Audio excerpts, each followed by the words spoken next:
అన్ని రకాల వస్త్రాలపై up to 66% of.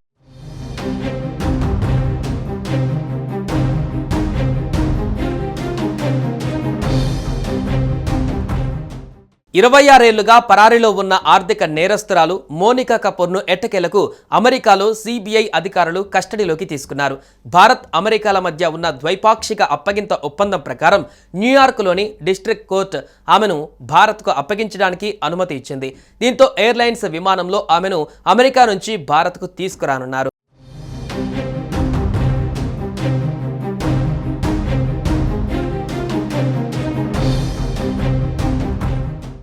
1999లో ఓ ఆభరణాల వ్యాపారం విషయంలో తన సోదరులతో కలిసి నకిలీ పత్రాలను తయారు చేసింది మోనికా కపూర్. వ్యాపారం చేయడానికి కావలసిన ముడి పదార్థాలను సుంకం లేకుండా దిగుమతి చేసుకోవడానికి భారత ప్రభుత్వం నుంచి లైసెన్సులను పొందేందుకు ఈ పత్రాలను ఉపయోగించింది. అనంతరం వారు యుఎస్కు పారిపోయారు. 1999లో ఆమె చేసిన మోసానికి గాను భారత ప్రభుత్వానికి దాదాపు 5 కోట్లకు పైగా నష్టం వాటిల్లడంతో 2004లో ఆమెపై కేసు నమోదు చేశారు.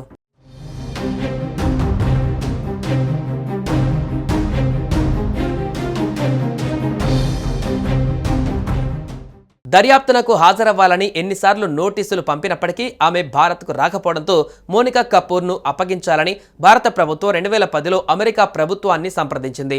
ఆమెపై ఇంటర్పోల్ అధికారులు రెడ్ కార్నర్ నోటీసులు జారీ చేశారు. అనంతరం ఆమెను అదుపులోకి తీసుకున్న అమెరికా అధికారులు భారత్కు పంపడానికి ప్రయత్నించగా తనను భారత్కు పంపిస్తే అక్కడి అధికారులు హింసలకు గురి చేస్తారని తనను తిరిగి పంపొద్దని కోరుతూ మోనికా న్యూయార్క్లోని న్యాయస్థానాన్ని ఆశ్రయించింది.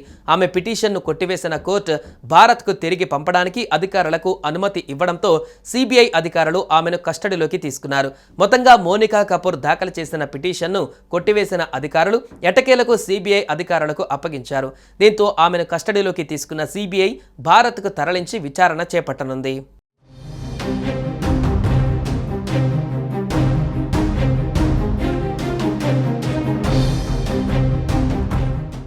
సుమన్ టీవీలో మీ పర్సనల్ అండ్ బిజినెస్ ప్రమోషన్స్ కోసం కింది నెంబర్కి కాంటాక్ట్ చేయండి.